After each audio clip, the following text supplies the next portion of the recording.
Hi, I'm Katie Sinclair, and welcome to Studio Vibes. This is going to be my new series where I am going to fight perfectionism. So, what does that mean? It means I'm going to sit here and sketch something, paint something. Not sure what it's going to be, but if it's not perfect, that's kind of the point. Also, showing up with a perfect space is not going to be the point. So this will be a quick filming of me painting something and also sharing with you my twice a month newsletter where I talk about what I'm working on and things that I'm cooking and loving. So I hope you enjoy. I think we can collectively agree that winter, the metaphorical kind, is not always a cozy Hugo field retreat with hot chocolate and fuzzy socks. Not Hugo. Sometimes winter is survival mode. Sometimes it's just existing. For me, that's been the last few years.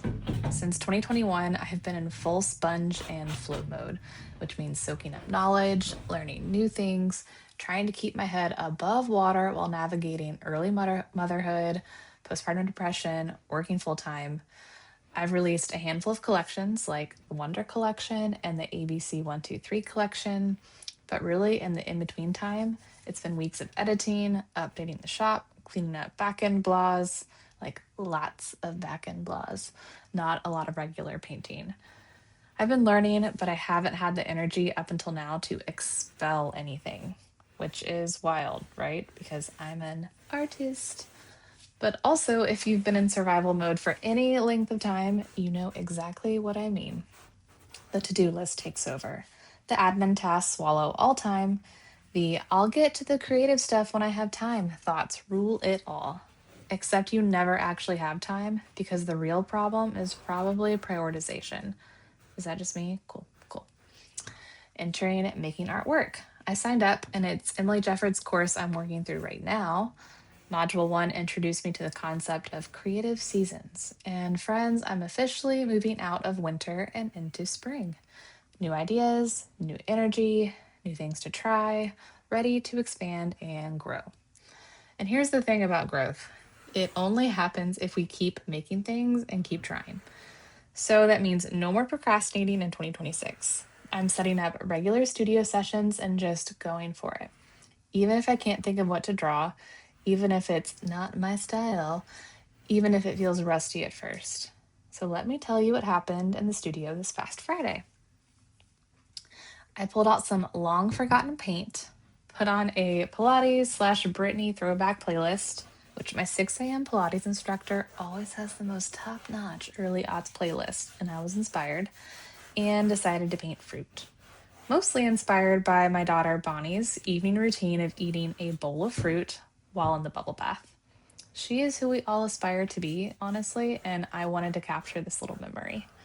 But first, I had to sit with the usual mental gauntlet like, what will I create? Will it be good? What if it sucks? What if I suck? What if no one wants it? What's the point? And then, because my brain is very helpful, I proceed to procrastinate until I've suddenly run out of time to paint. Does that sound familiar? So here's what I'm learning. The fear doesn't go away. Even with years and years of painting experience, I still get intimidated by a blank canvas. The trick isn't to wait until you feel confident. The trick is just to start anyway. So if you're stuck in the same spiral, here's what's worked for me so far. 1, lower the stakes. I didn't sit down to paint something for my shop or my portfolio. I painted my daughter's love of fruit. No pressure, no expectations, just paint and fruit and vibes. Number 2, pick something boring if you have to. If you can't think of something to draw, sketch a corner of your studio, a lamp, your coffee mug, literally anything. The point isn't to make a masterpiece, it's to make something. The muscle memory will come back as soon as you start moving. And if you're just starting out, it's how you build the muscle. Number 3, put on a good playlist and let go. Once I stopped asking, is this good? And started asking, is this fun? Everything shifted. I lost myself in it for a little bit. And that's what I'm after. Not perfection, but presence and joy. And the finished piece right here, I could critique it to shreds if I wanted to, like my inner Miranda Priestly slays. But that was absolutely not the point of this exercise. The point was to feel joy. And it was so nice just to start making something again. So if a goal feels too big, try tackling a little bit at a time. And most importantly, enjoy the journey. My end goal was still to be a full time artist, but truly, if I don't find joy along the way in that path, then what's the point?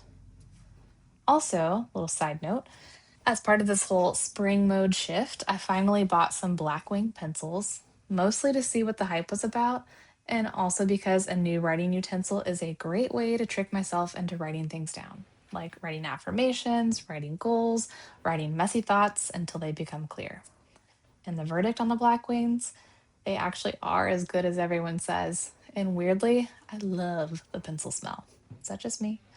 There's something about the manual process of sharpening a pencil that gets me out of my head and into my hands. And I'm normally a strictly like pen only girly. It helps me fight perfectionism because there's no erasing, but these pencils feel great. And at the very least, it's a fun experiment. And then, because the universe loves a good confirmation, a lovely woman on Etsy reached out and asked if I had any woodland creatures in my shop.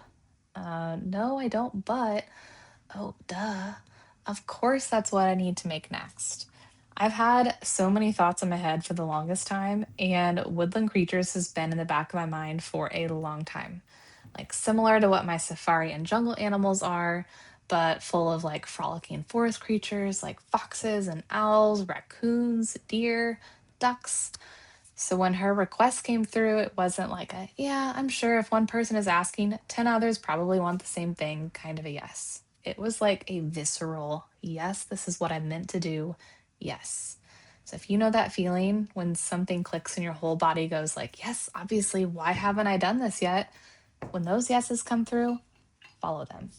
So that's exactly what I'm doing. I'm sketching little woodland creatures, totally free flow, and I'm so ready to dive in more. Farm animals might be next, but the point is, I'm making again and I'm following the creative pulls, and I am in spring mode. And if you're feeling the same pull, like maybe it's time to stop learning and start making, here's your permission slip. Like, go make the thing. It doesn't have to be good, it just has to be made. So now we're back to juggling weeknight meals.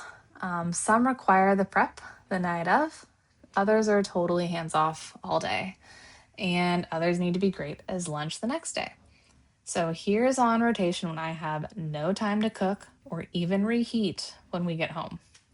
So my first is Pinch of Yum's beef stew, set it and forget it, broccoli cheese soup, chili. I've been liking the Pioneer Woman's chili because it's so simple. I have another chili that I use when I have more time, but lately time has been minimal. So I use her recipe currently. And then another good make ahead is like chicken enchiladas, where you have pre made chicken. You just roll it up with some sour cream and salsa, top with more sour cream, salsa, and cheese, and bake it. Super simple. Serve with like some steamed corn. So, what is inspiring me right now? Nathan and I watched the special on making the new Harry Potter series, and it's a prime example of niche skills finding their place in the world. And look, I know J.K. Rowling is controversial, but the books are still very much part of my childhood and young adult life. And the films, along with this new series, have such an extraordinary production effort behind them that it's fascinating to watch. For example, did you know that the new animatronic owl has 36,000 hand applied feathers? So, someone had to one, know a ton about owl feathers, two, understand robotics well enough to apply those feathers in a way that made the movement smooth, and three, find this job and then apply for it. If you've got a very specific hobby or knowledge base, the way the world is built now, chances are you could find a job that supports that skill set. So someone out there needs your weird niche expertise, I promise. And the takeaway, your weird interests aren't a distraction. They're a career path waiting to happen. What I'm reading. I am currently hooked on The Poison Daughter. I definitely categorize it as a super entertaining 4, maybe 5-star chicken nugget read. So, what is a chicken nugget read? So let me explain this. I have a wide range of 5-star reads. To me, 5 stars equals ultimate enjoyment. So my rating system is this: 5 stars, I enjoyed it. I could not put it down. I'm constantly thinking about it, even when I'm not reading it. 4 stars is lots of fun, enjoyed picking it up, but it didn't consume like my every thought. 3 stars was okay enough to finish, not good enough to rave about. And I honestly don't have very many 1 or 2 star reads because if a book is leaning that way, and if I'm not hooked by at least 25% of the way through, it just ends up as a did not finish. Life is too short for bad books. Now back to 5 stars. I fully recognize that some of the books I couldn't put down aren't like literary Pulitzer Prize material. So, what equates to a chicken nugget in the food world? It's not a Michelin starred experience. However, there are some days you really just want a chicken nugget with ketchup. Am I right? Preferably dino shaped nuggets. So I've started adding food related reviews to some books on Goodreads, and it's been so fun. So, therefore, The Poisoned Daughter is probably a smash burger, but like a burger that you kind of pick the extra bread off the side because you don't need that much bread. And yes, the innuendos are absolutely intentional. So I've also purchased the rights of the Starling and I got a sprayed edge copy. So that one's up next. And then I added Yesteryear to my TBR based on Beach Read and Bubbly's review. So we'll see if that lives up to her hype. So coming up, spring is here. I'm following the yeses. And if something gives you that visceral, oh, duh, of course feeling, that is your signal. So go make the thing, even if it sucks, and especially if you're scared it will. Talk next week.